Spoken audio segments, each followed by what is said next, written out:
घटना नहीं है। भगवान चौथे अध्याय में कहते हैं ना कि इसको तो मैंने सबसे पहले किसको कहा? विवस्वान को कहा, यानी सूर्य को कहा, सृष्टि की आदि में। और सूर्य ने फिर अपने पुत्र को, इंक्षांक को।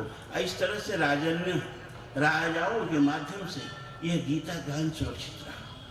तो गीता जो उतरे है ना, वो महाभारत के पात्रों में तो उतरा ही नहीं है। गीता जो उतरी है ना, वो रामायण के पात्रों में उतरी है। एक ने कहा कि भाई रामायण में और महाभारत में सबसे बड़ा अंतर क्या है? कोई लोग कहते हैं कि भाई रामायण में भरत है, महाभारत में कोई भरत नहीं है। ये सबसे बड़ा अंतर नहीं है। सबसे बड़ा अंतर ये है कि रामायण का जो सबसे अधम पात्र है और महाभारत का जो सबसे श्रेष्ठ पात्र है, ये अधम पात्र उस श्रेष्ठ पात्र से ज्यादा श्रेष्ठ है। कैसे? रामायण की राम कथा का सबसे अधम पात्र कौन है? गीध अधम अति आमिष भोगी। जटायु को जिस जात का तुलसी ने बताया, कहा अति अधम, कहा कि नहीं कहा? अति अधम, गीध अधम अति।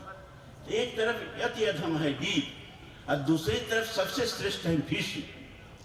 दोनों के सामने अबला पर संकट है कि नहीं? दोनों के सामने अबला पर संकट है।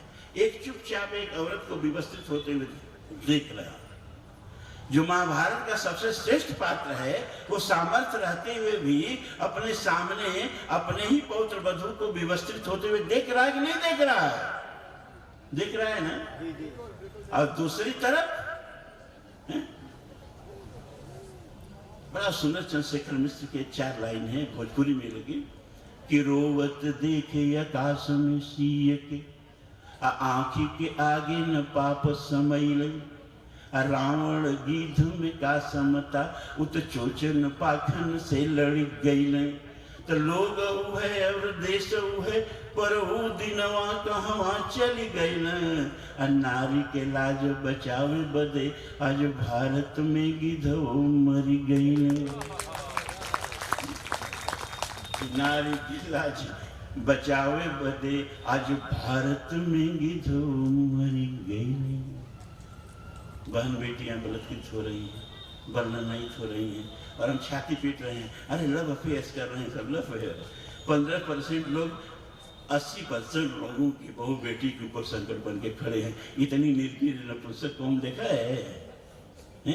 देखा है? मैं जेल में था तो कविता लिखा था कि हमें हर पल एक राम चाहिए। यदि राम जुर्म से लड़ने वाली हस्ती का नाम है, ढोलक बजा के भजन करने के लिए राम नहीं चाहिए। हमें हर पल एक राम चाहिए। यदि राम जुर्म से लड़ने वाली हस्ती का नाम है, हमें हर पल एक कृष्ण चाहिए। यदि कृष्ण धर्म संस्थापना की शक्ति का नाम है। एक सीता समूची नारी जाति का सतीत्व नहीं है। महज द्रौपदी ही हर नारियों का व्यक्तित्व नहीं है। हमें हर सीता, हर द्रौपदी के चीख का इंतकाम चाहिए। हमें अयोध्या में ही क्यों, इस देश के हर घर में एक राम चाहिए। हर घर में एक राम चाहिए। अच्छा, एक सवाल, क्या सीखते हैं गीता से? क्या सीखते? कहा अर्जुन बेटा युद्ध कर, ततो युद्धाय कृत निश्चय, और योग छीन तेरा मैं बहन करूंगा। कहा कि नहीं कहा? है? योग छे मैं बहन करूंगा तेरा, कुशल छे मैं बहन करूंगा, तू युद्ध कर। वो भगवान के भरोसे युद्ध ठान दिया और उसका एकमात्र क्या होता बेटा, कुछ कुछ के मार डाला गया। मार डाला गया। अर्जुन ने कहा बहुत अच्छा योग छे बहन किया। उन्होंने कहा देख अर्जुन, ऐसे ही समाज ईश्वरावलंबन हो रहा है। ईश्वर सब काम करेंगे, ईश्वर सब काम करेंगे, ईश्वर सब काम कर देंगे। ईश्वरावलंबी समाज सबसे बेकार समाज होता है। एक बच्चा, अरे मैं तेरा रथ हाँक रहा हूं और रथ नहीं, हथियार नहीं उठा रहा हूं, उसका क्या मतलब हुआ? कि जिसका मैं रथ हाँकता हूं उसको भी अपनी लड़ाई खुद लड़नी पड़ती है, मैं उसकी लड़ाई नहीं लड़ता। मैं समाज को ये संदेश देना चाहता हूं। कि जिसका मैं रथ हाँक रहा हूं, जो मेरा सबसे अनन्य प्रिय सखा है, उसकी भी लड़ाई वो खुद लड़ेगा, मैं उसकी लड़ाई लड़ने वाला नहीं। अब बतिया आपकी लड़ाई लड़ देगा, यही ना सोचे बैठे हो आप। अर्जुन की लड़ाई लड़ेंगे, आपकी लड़ाई लड़ देंगे। और दूसरी चीज कि ऐसा भी नहीं तुम लड़ाई लड़ो तुम्हारा बाल बांका न हो कि कुशल खेम रवताई, तुलसीदास ने कहा है, कुशल खेम युद्ध में होगा, कुशल कुशल बोली चुकाना होगा। और अर्जुन, न्याय बहुत बहुमूल्य चीज है, आजादी स्वतंत्रता बहुत बहुमूल्य चीज है। आजादी सोने की मछली शक्ति सरोवर में पलती है, और आजादी की स्वर्णिम भांति पीकर लहू सदा जलती। जो लोग कौम अपने आजादी को लहू पिलाने के लिए तैयार नहीं होती है, वो बहुत दिन तक आजाद नहीं रहती। छातियां जहां संगीनों से डरती हैं, आधियां जिनमें उमंग नहीं भरती हैं, और शोणित के बदले जहां अश्रु बहता है, वह मुल्क कभी स्वाधीन नहीं रहता है। और आप वही करते हैं। आपका सबसे प्रिय गीत क्या है? अरे मेरे वतन के लोगों, जरा आंख में भर लो पानी। जब आपका कोई मरता है तो आप उसके प्रतिशोध की ज्वाला में धधक नहीं जाते हो, जरा आंख में भर लो पानी। तो महाभारत में कहा गया, एता नेव पुरुषो यदि अमरस यदि क्षमी क्षमावान निर्मर्शश्च नैव स्त्री न पुनः पुमान। ये महाभारत में कहा गया कि पुरुष वही है जिसको अन्याय देख के क्रोध आ जाए, जिसकी भुजाएं फड़क उठे, और जो क्षमावान है और अपने को अपने साथ होते हुए अत्याचार को देख करके, अपनी बहु बेटियों के साथ होते हुए बलात्कार को देख करके, अपने धर्म का होते हुए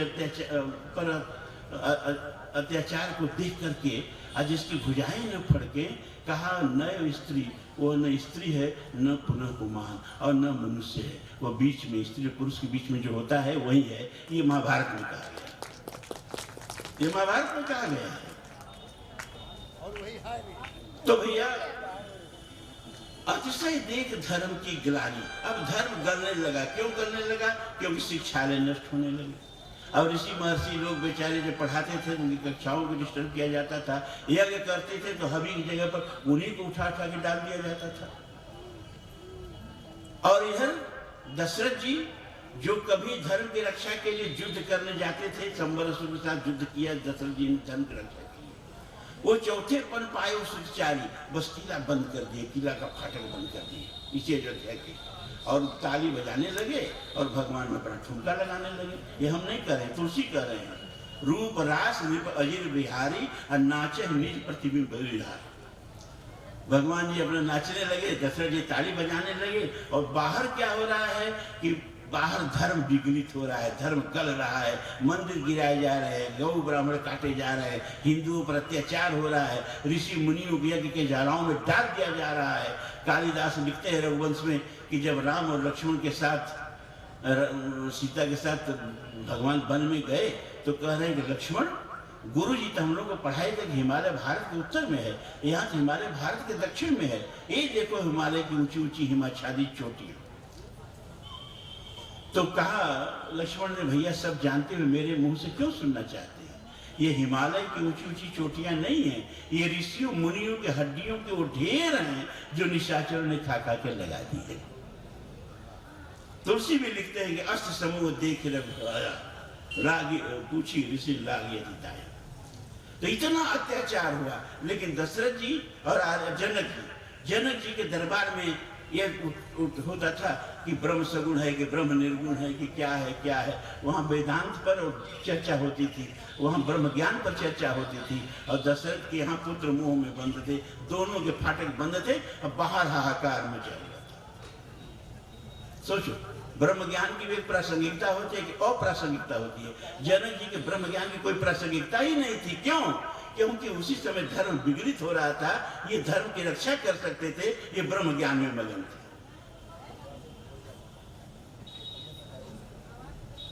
तो एक ऋषि के मन में चिंता है, गाध तनय मुनि चिंता व्यापी। जैसे अभी महाराज जी बोल के गए, कितनी चिंता है उनको, कितना छटपटा के बोल रहे थे कि कैसे धर्म की रक्षा हो।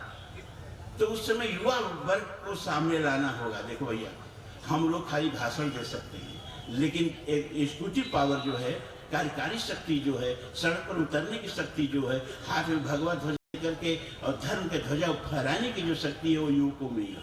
समुद्र हनुमान जी को ही लागना होगा, जामुन तो खाली ललकार सकते हैं, अब हम लोग खाली जगा सकते हैं, लेकिन जो युवा हैं उनको अब समाज के धर्म की रक्षा के लिए राम लक्ष्मण की तरफ खड़ा होना होगा। लेकिन ये काम इतना आसान नहीं था। विश्वामित्र ले गए, बड़े दशरथ जी ने बड़े भरे मन से देना नहीं चाहते थे, राम लक्ष्मण को दिया, लेकिन एक रावण की एक छावनी को नष्ट करा दिया। एक छावनी को नष्ट करा दिया, धर्म की रक्षा हुई, उधर के गुरुकुल स्वतंत्र हो गए, उधर की शिक्षा स्वतंत्र हो गई, उधर का धर्म निरापद हो गया। लेकिन अभी क्या करना था, दक्षिण की छावनी नष्ट करना था और आतंकवाद के नाभि में जाके बाण मारना था, आतंकवाद को समूल नष्ट करना था। वो कैसे होगा? अब गीता का निष्काम कर्मयोग यहाँ चाहिए। मैं एक उदाहरण दे रहा हूँ केवल, ये प्रैक्टिकल तो बहुत सुने ना, ये गीता में जो श्लोक हैं ये थियरी है। अब मैं इस थियरी को समाज में उतरेगा तो कैसे उतरेगा? निष्काम कर्मयोग अर्जुन में नहीं उतरा, निष्काम कर्मयोग महाभारत के किसी पात्र में नहीं उतरा, निष्काम कर्मयोग गीता में, रामायण के पात्र में उतरा। इसका मैं उदाहरण दे रहा हूँ। ऐसा नहीं है कि निष्काम कर्मयोगी नहीं है, देखो कैसे है, मैं बता रहा हूँ। तो जब राम लक्ष्मण भरत शत्रुघ्न की शादी करा करके जब अयोध्या आते हैं दशरथ जी, तो 1 महीना पूरा अयोध्या में रहते हैं। और कहाँ रहते हैं? अंतःपुर में, अंतःपुर के सबसे श्रेष्ठ भवन में। अंतःपुर का सबसे श्रेष्ठ भवन किसका भवन था? कैकेयी का भवन था, क्योंकि जहाँ राजा रात बिताता है ना, वही रानी सबसे श्रेष्ठ होती है। और जिस दिन राम को युवराज बनाना था, उस दिन दशरथ जी रात बिताने कैकेयी घर में जाते हैं। तो कैकेयी का भवन ही सबसे श्रेष्ठ भवन था। तुलसीदास जी लिखते हैं बालकांड में रामायण के, भीतर भवन दीन बर वासु। विश्वामित्र को कहाँ रखा? भीतर भवन माने अंतःपुर के, बर माने श्रेष्ठ वास में। श्रेष्ठ वास क्या? कैकेयी के घर में। कैकेयी के घर में रहना ही चाहते थे विश्वामित्र। क्यों? क्योंकि कैकेयी से उनको बहुत बड़ा काम लेना था, क्योंकि वो जानते थे कि गीता का निष्काम कर्मयोगी अगर कोई है।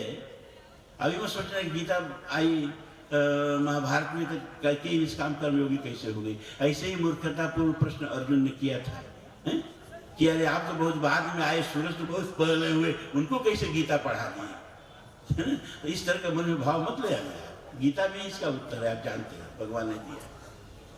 तो निष्काम कर्मयोग कैकेयी में उतरेगा, ऐसा विश्वामित्र को विश्वास था। तो आते हैं और 1 महीना उसको त्याग की, बलिदान की कहानियां सुना के जब उसको पूरा तैयार कर लेते हैं मानसिक रूप से, तब कहते हैं कि बेटी मैं एक राष्ट्र रक्षा यज्ञ करना चाहता हूँ, और मैं चाहता हूँ कि उस रक्षा यज्ञ का मुख्य यजमान तुम बनो। कैकेयी कहती है महाराज मैं तैयार। विश्वामित्र ने कहा लेकिन बेटा ये कुछ 51-52 हजार दक्षिणा दे देने वाला यज्ञ नहीं है, कहीं ऐसा तो नहीं है कि तुम तैयार हो जाओ, लेकिन जब मैं मूल्य मांगू यजमान होने का, मुख्य यजमान होने का, तो तुम विचलित हो जाओ। तो कैकेयी कहती है महाराज आप भरत की माता से बात कर रहे हो, आप भगवान राम की भी माता से बात कर रहे हो, आप रखपुर की रानी से, महारानी से, पटरानी से बात कर रहे हो। मही डोलती और डोलता नवमी देव ने ले, कभी कभी डोलता समर में किंचित वीर हृदय, डोले मूलचल पर्वत का या डोले ध्रुव तारा, सब डोले पर नहीं डोल सकता है वचन हमारा। मांगिए विप्र संकोच छोड़, आज वस्त्र मन चाहिए, अरे मरु अयश की मृत्यु कर्म जन एक बार भी नहीं। बोलिए आपको क्या मूल्य चाहिए? उन्होंने कहा तो बेटी पहला मूल्य ये चाहिए इस राष्ट्र रक्षा यज्ञ का कि तुम्हारे मांग में जो चमकता हुआ सिंदूर है और तुम्हारे ललाट पर जो चमकती हुई बिंदिया है, ये दोनों की आहुति है। देखो निष्काम कर्मयोग, दोनों की आहुति दे दो। अब सोचो हर माँ अगर अपना सिंदूर पकड़ के बैठ जाए तो वहां सीमा पर जाके सीना में गोली कौन खाएगा? वो जितने भी खड़े हैं वो किसी न किसी बहन बेटी के मांग का सिंदूर ही ना है कि नहीं है? और ऐसा भी होता है कि लाश घर आती है और शीश पाकिस्तान के चौराहे पर रखा जाता है? ऐसा भी आता है।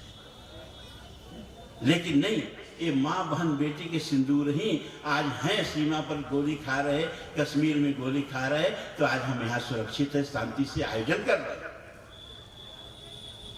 वो कहते हैं देखो देखो कैकेयी को राजपाट के पीछे अपने सुहाग को खा गई, दशरथ जी का भी प्राण ले ली। अरे वही मूर्ख कहते हैं ना जो रामायण के असली अर्थ को नहीं जानते, राष्ट्र रक्षा कैसे की जाती है नहीं जानते।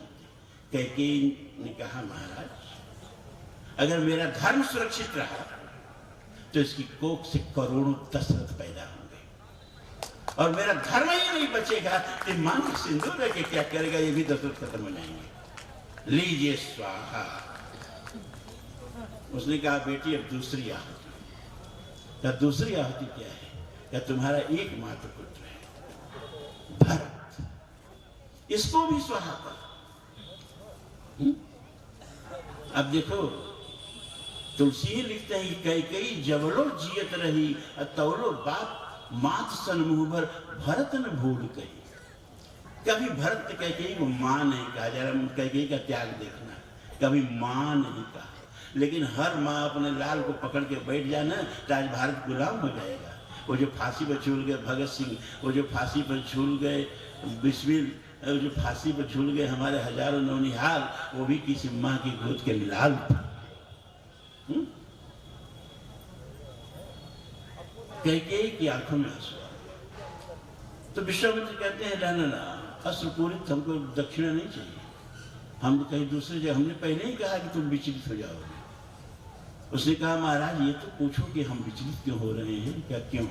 क्योंकि इसलिए कि राष्ट्र रक्षा पर भेंट चढ़ाने के लिए भगवान ने एक पुत्र दिया। अगर आज 100 पुत्र देते तो 100 का 100 मैं भेंट चढ़ा देती, राष्ट्र रक्षा की बेटी को बलिदान करना। ऐसे राष्ट्र रक्षा होती है। खाली पढ़ करके भगवान से पूर्ण हो गया गीता 10 लोग पढ़ लिए, कुछ नहीं होता है जी। भगवान ऐसे लोगों को पसंद भी नहीं करते। कहा बेटी अब तीसरी आहुति। अब तीसरी आहुति क्या जो तुमको भरत से भी प्यारा है, तुम्हारे नैनों का तारा है, वो तुम अपना राम उसको भी निछावर करो। कैकेयी राम के नाम से उनकी विचलित हो गई। वो भरत से ज्यादा राम को प्यार करती थी। रामायण इसका प्रमाण है। 14 वर्ष भरत ननिहाल में रह गए और राम को देख के कैकेयी को भरत की याद तक नहीं आई। 14 वर्ष भरत ननिहाल में रह गए और कैकेयी को राम में इतना प्यार है कि भरत की याद तक नहीं आई, नहीं तो बुलवा लेती। 14 वर्ष कोई माँ अपनी बेटी से नहीं बिछड़ती है, याद तक नहीं आई, इतना राम को प्यार करती थी। विचलित हो गई कैकेयी। कहा विश्वामित्र ने बेटी कंकड़ियां जिनकी से सुगर छाया करता केवल अंबर, विपदाएं दूध पिलाती हैं वो लोरी यादियां सुनाती हैं, जो लाक्षा गृह में चलते हैं बनकर वो पीर निकलते हैं। पीरा जाता जब इस दंड बहती रस की धारा अखंड, मेहंदी जब सहती है प्रहार, बनती लल्लाओं का श्रृंगार, जब फूल पिरोए जाते हैं उनको हम गले लगाते हैं। आज तक दुनिया को किसी ऐसे व्यक्ति का इतिहास नहीं मालूम जो सुख से जिया हो, दुनिया उसको याद करती है। जिसको भी याद करती है उसके फोटो में पला बड़ा है तभी याद करती है, त्याग और बलिदान किया है तभी याद करती है। तो तुम राम को दे दो। राम जो है ये bed to kitchen, kitchen to office, office to bed, bed to kitchen के लिए पैदा नहीं हुआ है। वीर इसलिए पैदा नहीं होते हैं, महापुरुष इसलिए पैदा नहीं होते हैं। वो कुछ ऐसी लकीर खींच के जाते हैं जिस पर युगों तक लोग चल करके अपना मार्ग संधान करते हैं, अपना कल्याण करते हैं। कैकेयी ने राम को भी सहारा कर दिया। कहा बेटी अब चौथी आहुति। चौथी आहुति क्या है? कहा वो जो आज तक किसी ने नहीं दिया, शिव ने भी नहीं दिया। क्यों? कि शिव जो है विषपान तो किए और जगदीश कहलाए। मान सहित विषपान कर शंभु भय जगदीश, है ना? मतलब बहुत बड़ा यश मिला शिव जी को। मिला कि नहीं मिला? लेकिन तुम जो राष्ट्र रक्षा के लिए ये समुद्र मंथन मैं कर रहा हूँ, उद्योग मंथन मैं कर रहा हूँ, इसमें जो विष निकल रहा है ये तुम पान कर रही हो, लेकिन तुमको यश नहीं मिलेगा। बल्कि जब तक भारत की संस्कृति रहेगी लोग अपनी बेटी का नाम कैकेयी नहीं रखेंगे। इतना बड़ा तुमको बदनामी मिलेगी, इतना बड़ा लांछन मिलेगा। मतलब ये जो इतना त्याग तुम कर रही हो, इस त्याग से जो तुमको यश मिलता, श्रेय मिलता, उसको भी स्वाहा कर दो। कहीं ने उसको भी स्वाहा कर दिया, इसको निष्काम कर्मयोग नहीं कहोगे क्या? आप बताओ, इससे बढ़ के निष्काम कर्मयोग का कोई उदाहरण मिलेगा क्या? हमने एक उदाहरण दिया, मानव हम बहुत सारे उदाहरण देंगे, लेकिन कहेंगे आपके फिर विषयांतर हो गए। लेकिन बोलो, ऐसे जब राष्ट्र के लिए, संस्कृत के लिए ऐसे जब त्याग बलिदान करने के तैयार रहेंगे, कैसे जैसे माता कैकेयी, तब जाके गीता का जो स्वप्न है उतरेगा, तब जाके हमारा समाज इसमें धर्म की रक्षा होगी, धर्म की स्थापना होगी। अब दूसरी चीज, ये धर्म धर्म धर्म धर्म क्या है भाई? भगवान कहते हैं यदा यदा ही धर्मस्य ग्लानिर्भवति भारत अभ्युत्थानम अधर्मस्य तदात्मानं सृजाम्यहम् परित्राणाय साधूनां विनाशाय च दुष्कृतां धर्म संस्थापनार्थाय संभवामि युगे युगे। तो किस धर्म की रक्षा के लिए भगवान बार बार अवतार लेते हैं? धारणा धर्म इत्यादि, धारण करे वो धर्म है। तो कौन धर्म धारण करता है? अभी महाराज जी कह के गए ना कि एक इनपुट होता है, एक आउटपुट होता है। हमारा सारा धर्म इनपुट में आगे उतर गया है, हम क्या खाते हैं, है ना, ये हमारा धर्म है। अब पिछू महाराज को हम इसलिए पूछते हैं, अरे ये तो पवहारी बाबा है, खाली दूध पीते हैं, बस उनका पूजा होने लगती है। अरे ये तो फलहारी बाबा है, खाली फले खाते हैं, उनकी पूजा होने लगती है। अरे ये तो लहसुन प्याज नहीं खाते, बहुत बड़ा सात्विक है, उनकी पूजा होने लगती है। अरे तुम क्या खाते हो, डजंट मैटर, कोई महत्व नहीं इसका। और कितनी बार नहाते हो, कोई महत्व नहीं इसका। कितना तीर्थ व्रत कर लिए हो, कोई महत्व नहीं इसका। कितना मंदिर जाके घंटे हिलाते हो, कोई महत्व नहीं इसका। ये सब तुम्हारा इनपुट है। आप भोजन क्या करते हैं, समाज को उससे क्या लेना देना? आप उस भोजन से जो शक्ति मिलती है, ऊर्जा मिलती है, उसको समाज में किस तरह खर्च करते हैं, समाज को इससे लेना देना है, इससे लेना देना है। आप क्या क्या व्यक्तिगत उन्नयन के लिए धर्म आचरण करते हो, ये आपका विषय है। इसके लिए समाज में मत पूजवाओ, इसके लिए आप किसी को पूजना भी मत। प्रश्न ये कि ये समाज के लिए व्यक्ति क्या कर रहा है, उसको धर्म कहते हैं। तो गीता में ही भगवान ने बताया। अभी महाराज जी ने कहा ना, ये मंदिर बना, मानव बना, पृथ्वी बनी, तो उसका धर्म बना। ऐसा नहीं है, हम थोड़ा इससे विनम्र असहमति रखते हैं। ये है कि पहले धर्म बना, तब उससे धारण करने वाली चीज बनी। अच्छा, पहले मकान बनता है तब नींव खोदी जाती है, कि पहले नींव खोदी जाती है तब मकान बनता है? तो नींव ही ना धारण करती है पूरे मकान को। तो जो चीज धारण करती है वो पहले ना आती है कि बाद में आती है? पहले आती है। तो पहले धर्म आया, इसके बाद धर्म से आधारित होने वाली चीजें आई। ये मैं नहीं कह रहा, गीता कह रही है। एक गीता में ही भगवान कह रहे हैं अर्जुन से कि अर्जुन सह यज्ञ प्रजा सृष्ट्वा पुरोवाच प्रजापति अनेन प्रश्वसद्धोमेश वो इष्ट काम तो। हे अर्जुन, सबसे पहले परमात्मा ने क्या किया है कि सृष्टि की रचना उसके धर्म के साथ की। यानी पहले धर्म आया और तब सृष्टि आई। का कौन सा धर्म जो सृष्टि को धारण करता है? का सहयज्ञ, यज्ञ। ये यज्ञ पहले यज्ञ बना, यज्ञ का नियम बना, यज्ञ के नियम के बाद सृष्टि बनी। ये गीता में भगवान कहते हैं सह यज्ञ प्रजा सृष्टि। पहले यज्ञ का नाम लिया और यहाँ प्रजा का मतलब सृष्टि से है, ठीक है ना, संसार से, ब्रह्मांड से, सब आ गया इसमें। तो ये बात गीता में कही गई, ऐसी बात नहीं है। ऋग्वेद के पहले मंडल में ऋषि प्रश्न उठाता है, पृच्छाम त्वा परो अंतः पृथिव्या, पृच्छाम यत्र भुवनस्य नाभि, पृच्छाम त्वा विष्णु अश्वस्य रेतः, पृच्छाम वाचः परमे व्योमन। ऋषि प्रश्न उठाता है ऋग्वेद के पहले मंडल के 164वें सूक्त का 5वां 6वां मंत्र देखना। प्रश्न उठाता है, क्या प्रश्न उठाता है कि ये जो पृथिव्या बहुवचन हो गया, जो भी संस्कृत जानते हैं, पृथिव्या माने खाली पृथ्वी नहीं, हमारे वेदों में भी लोगों को ज्ञान था कि ब्रह्मांड में अनंत कोटि पृथ्वी है। आज का जो विज्ञान है 93 अरब प्रकाश वर्ष के ब्रह्मांड को अब तक नाप चुका है। इसके बाद वो ब्रह्मांड कितना विशाल उसके बस के बाद नहीं है। और कहता है ये 93 अरब प्रकाश वर्ष जो है ये एक बुलबुला मात्रा, इसे बहुत बुलबुले तैर रहे हैं ब्रह्मांड में। लेकिन इस 93 अरब प्रकाश वर्ष का जो अब तक ज्ञात ब्रह्मांड है उसमें अब तक विज्ञान ने 2 ट्रिलियन यानी 2 खरब माने 200 अरब आकाश गंगाओं को गिन चुका है। एक आकाश गंगा में 400 अरब से ज्यादा सूरज है। हमारी छोटी आकाश गंगा है 1 लाख प्रकाश वर्ष लंबी, 28,000 प्रकाश वर्ष चौड़ी, इसमें 400 अरब सूरज है। इससे बहुत बड़ी तो छोटी आकाश गंगा है। तो ये तो ज्ञान ब्रह्मांड का ये हालत है। ये हमारे ऋषियों को मालूम था, इसीलिए पृथिव्याः कहा। ये हमारे तुलसी को मालूम था, इसीलिए उधर माज सुन अंडज राया देखो बहु ब्रह्मांड निकाया। ये ब्रह्मांड निकाया, ब्रह्मांडों के समूह को यहाँ आकाश गंगा कहते हैं। सब हम जब यहाँ तालिबी का सिद्धांत 16वीं शताब्दी में लागू था पूरे यूरोप में, और जब ब्रूनो ने पहली बार कहा कि पृथ्वी सूर्य के चारों तरफ घूम रही है, पहले कोपरनिकस ने कहा तो इसके बाद वो मर गया।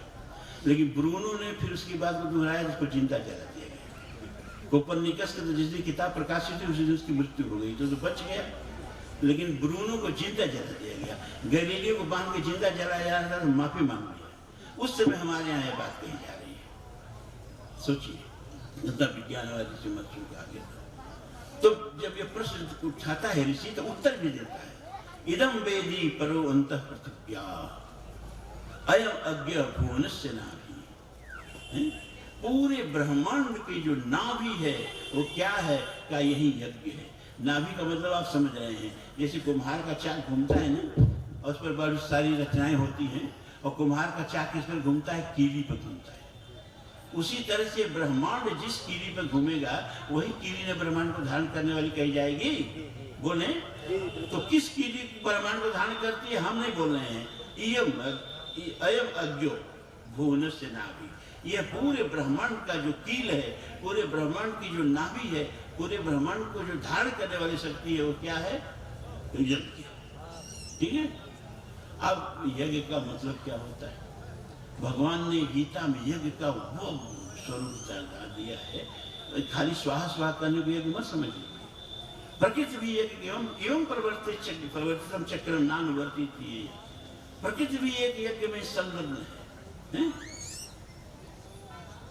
हम भोजन बनाते हैं इसलिए कि कोई अतिथि आएगा, भूखा उसको खिलाएंगे, गौ को देंगे, देवताओं को देंगे, तब भोजन करेंगे।